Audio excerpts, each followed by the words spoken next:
Modern love is collapsing in plain sight. We're more connected than ever, yet lonelier than we've ever been. We text more than we talk. We swipe more than we commit. And somehow, we've confused chaos for chemistry. But love, real love, was never meant to be disposable.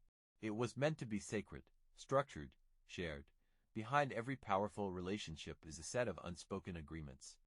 Not rules for control, but codes for harmony. Codes that define how the people can rise higher together than they ever could alone. This is a blueprint. It's not about perfection, it's about alignment. It's about 20 timeless agreements, forged in ancient wisdom and sharpened for today's chaotic world. And the last one, it's the key that holds every other one together. Chapter 1. Agreement to build, not just bond. It's easy to fall in love, easy to feel the high, ride the wave, and say this is it. But most relationships don't end because there's no love. They end because there's no building. Modern dating sells us a fantasy. That love should be effortless, that chemistry is enough, that feeling good is the goal.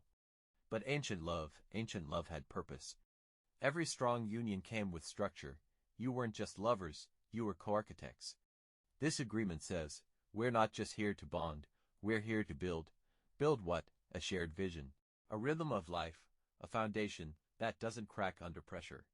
So you sit down and ask the real questions. Where are we going? What are we building? Are we growing in the same direction? Because love without direction is just a vacation, and vacations don't last. Love is the spark. Building is the firewood. Without both, the flame dies. Chapter 2. Agreement to speak without spinning. In ancient cultures, the word was sacred. When you spoke, you honored something higher, your truth. Today, we manipulate words. We hide behind sarcasm. We bury our real emotions in silence, and then we wonder why nothing changes. This agreement is simple. We speak with clarity. We speak with courage. We speak with ownership. That means, no more I'm fine when you're not. No silent treatments. No emotional puzzles your partner has to decode. Say what you mean what you say. Speak like someone who actually wants to solve the problem, not win the argument. Truth isn't always comfortable, but if your relationship can't handle real words, it can't handle real love. This is where intimacy begins, with honesty that doesn't need to shout to be heard. Chapter 3. Agreement to own your energy. Here's the truth most people run from. Your emotions are your responsibility. Not your partner's, not your childhood's, not the universe's. Yours. When you're in a relationship, your energy is what you bring to the table before the words come out of your mouth. And if you show up chaotic, bitter, anxious, or unhealed, that energy leaks. It speaks louder than anything you say. This agreement is clear. You take ownership of your internal world. You don't blame your partner for your mood. You don't make them fix your bad day. You don't unload your triggers like emotional shrapnel. You bring presence, not pressure. You bring stability, not storms. Because when two people own their energy, real peace becomes possible. Chapter 4. Agreement to pause before reacting. We've all done it. Snapped, clapped back, said something sharp we didn't mean, because we reacted, not responded. Ancient warriors were taught this. A man who can't control his sword is a danger to his tribe. Today, your sword is your reaction. This agreement, we pause, we breathe, we process before we respond. Modern love isn't lacking communication, it's drowning in emotional reactivity. Arguments escalate because no one's regulating. People say things just to win, just to hurt, just to make a point. But when you pause, when you choose restraint over reaction, you create space for connection to actually survive the fire. You don't let emotions drive the moment, you lead through them. And that's what keeps the relationship from turning into a war zone. Chapter 5. Agreement to play on the same team. It's you and me versus the problem. Not you versus me. Too many couples secretly act like competitors. Tallying emotional scoreboards. Keeping mental ledgers. Fighting just to be right. But if one person wins while the other loses, the relationship loses. This agreement is the foundation of unity. We're not opponents, we're allies. That means, we don't weaponize vulnerability. We don't throw past mistakes like grenades. We don't make our partner the enemy just because we're uncomfortable. You fight the problem, not the person. And when things get tense, you remind each other, we're on the same side. Because couples who fight with each other, out against each other, they don't just survive. They build empires. Chapter 6. Agreement to protect the frame. Every relationship has a frame, a sacred boundary around it. And once outsiders start getting inside that frame, the connection starts to rot from within. The agreement is this: what happens in the relationship stays in the relationship. No broadcasting your partner's flaws to your friends. No running to your family every time you have a fight. No venting on social media about something you haven't even talked to them about yet. That's not strength. That's sabotage. This isn't about secrecy, it's about honor. You don't let outside voices shape your inner dynamic. And you don't invite people into a space that's supposed to be protected by trust. Your relationship is the kingdom. The frame is the wall. And both of you are the gatekeepers. You either protect the bond, or you leave it exposed. Chapter 7. Agreement to prioritize time together. Here's a modern illusion. We're around each other all the time. That must mean we're connected. Wrong. Proximity is not intimacy. Sharing space is not the same as sharing presence. Disagreement. We don't just spend time, we invest it. We prioritize each other on purpose. That means date nights don't get canceled for convenience. Phones go away during real conversations. You make room for connection before chaos forces you to. Because when love becomes an afterthought, it eventually becomes a memory. The strongest couples don't just survive busy seasons. They create sacred space within them. Chapter 8. Agreement to keep desire alive. Let's talk about what no one wants to admit. Desire fades if you don't feed it. This agreement is raw and real. We protect the flame, not just the feelings. Sex is not a bonus feature. It's not optional. It's not something you get around to when everything else is handled. It's sacred. It's bonding. It's the primal reminder that this connection is alive, electric, and exclusive. This isn't about pressure. It's about presence. Leading with touch.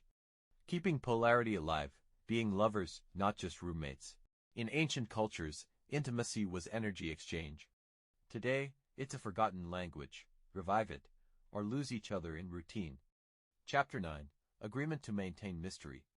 Familiarity breeds comfort, but too much comfort kills attraction.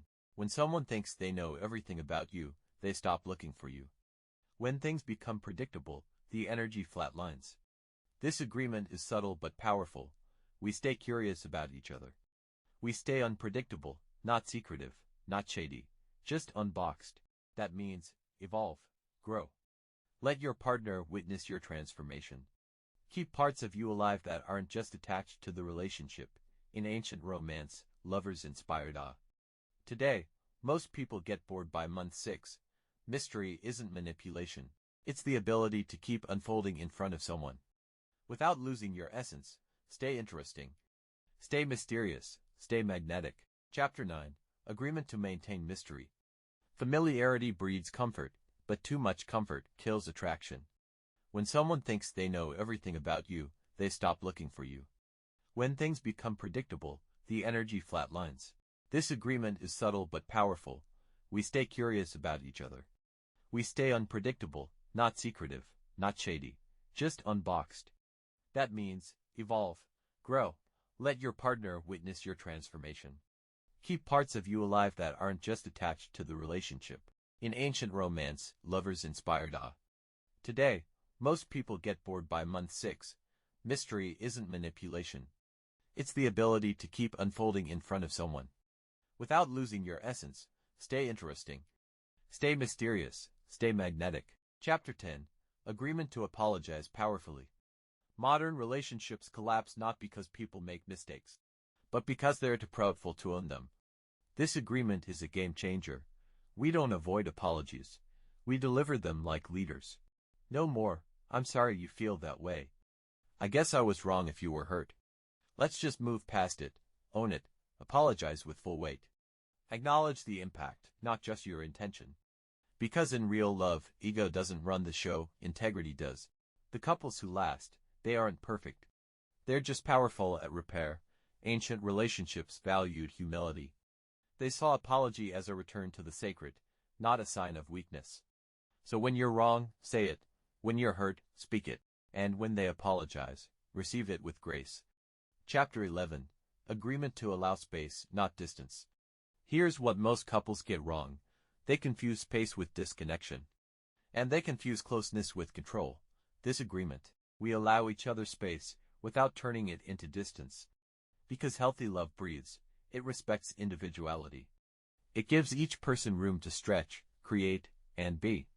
But space with communication builds strength. Space without communication builds walls. You're not disappearing. You're not avoiding. You're not punishing. You're creating healthy rhythm. And when both people trust the bond, they don't fear temporary silence, they honor it. When you protect your partner's personal space, you don't lose love, you amplify it. Chapter 12. Agreement to build together financially. Money ruins more relationships than infidelity. Not because of greed, but because of misalignment. This agreement, we build financial clarity together.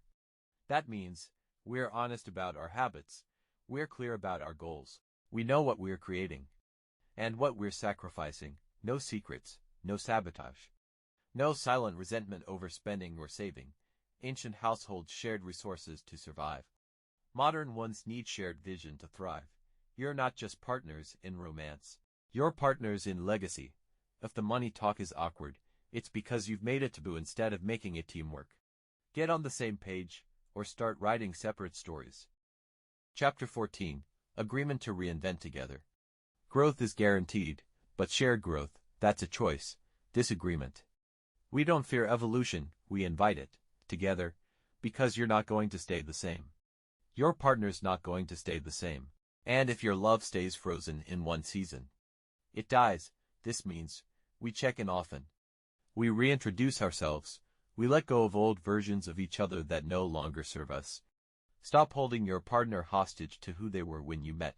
And don't punish them for outgrowing the box you put them in. The best relationships aren't based on knowing someone forever. They're based on rediscovering them again and again. Reinvention is not betrayal. It's a sign your love is still alive. Grow together. Or grow apart. Chapter 15. Agreement to make it hard to leave. Let's be real. Most relationships today are way too easy to walk away from. One fight, gone. One rough patch, ghosted.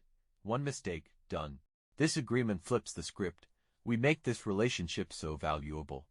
It's hard to walk away from, not through guilt. Not through manipulation. Through mutual investment. When the people pour in deeply, consistently, and consciously, the bond becomes sacred. Not just convenient. That means, we show up even when it's not easy. We repair quickly, not resent silently. We choose each other, even when we're mad. When leaving is easy, people stay reckless. When leaving means losing something rare, they step up. Make it hard to leave, not because you're afraid to lose them, but because you've both built something worth protecting. Underscore. Chapter 16. Agreement to end the parent-child dynamic. Here's a toxic pattern that kills attraction fast. One partner becomes the parent, the other becomes the child. You're constantly reminding, fixing, nagging, correcting, and before you know it, the romance dies, because the polarity is gone. This agreement is simple and powerful. We show up as equals, not caretakers and dependents. That means, you don't expect your partner to fix your messes. You don't weaponize immaturity. You don't lean so hard on your partner that they start resenting your weight. Healthy love says, I've got me. You've got you. And together we've got us. Drop the mother-son dynamic. Kill the daddy-daughter pattern. It's not romantic. It's emotionally exhausting. Stand shoulder to shoulder, not parent to child. Chapter 20. Agreement to outgrow the old versions of love. This is where most people get stuck. They try to build a future with the same mindset that hurt them in the past. This final agreement, we agree to unlearn what broke us and rebuild what frees us. You weren't taught how to love, you were taught how to survive. And survival love is built on control, fear, codependency, manipulation, avoidance, but conscious love. It's built on safety, truth, growth, boundaries, vision.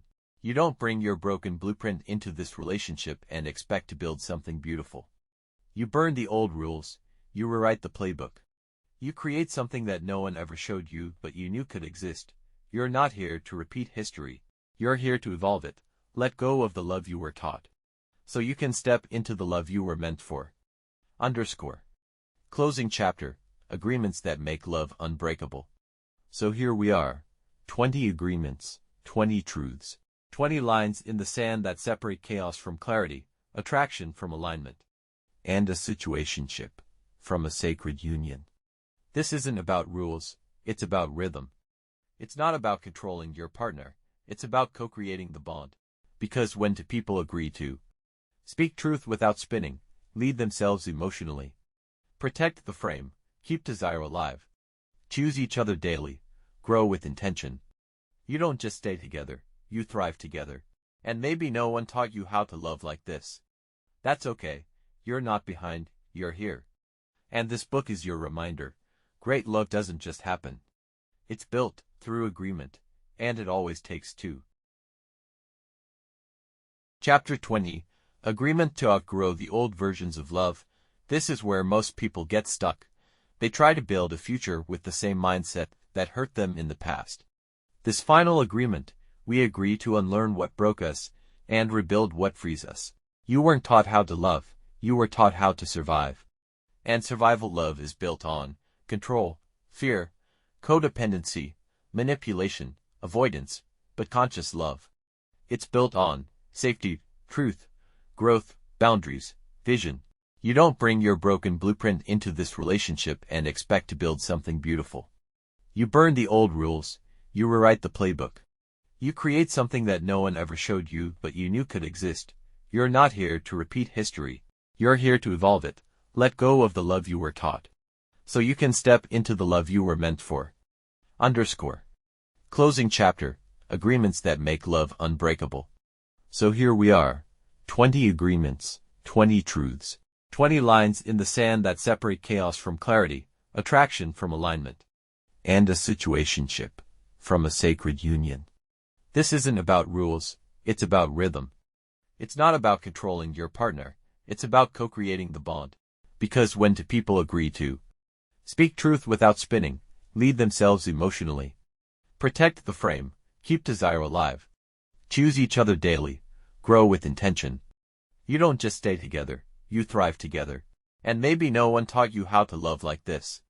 That's okay, you're not behind, you're here. And this book is your reminder. Great love doesn't just happen. It's built through agreement, and it always takes two.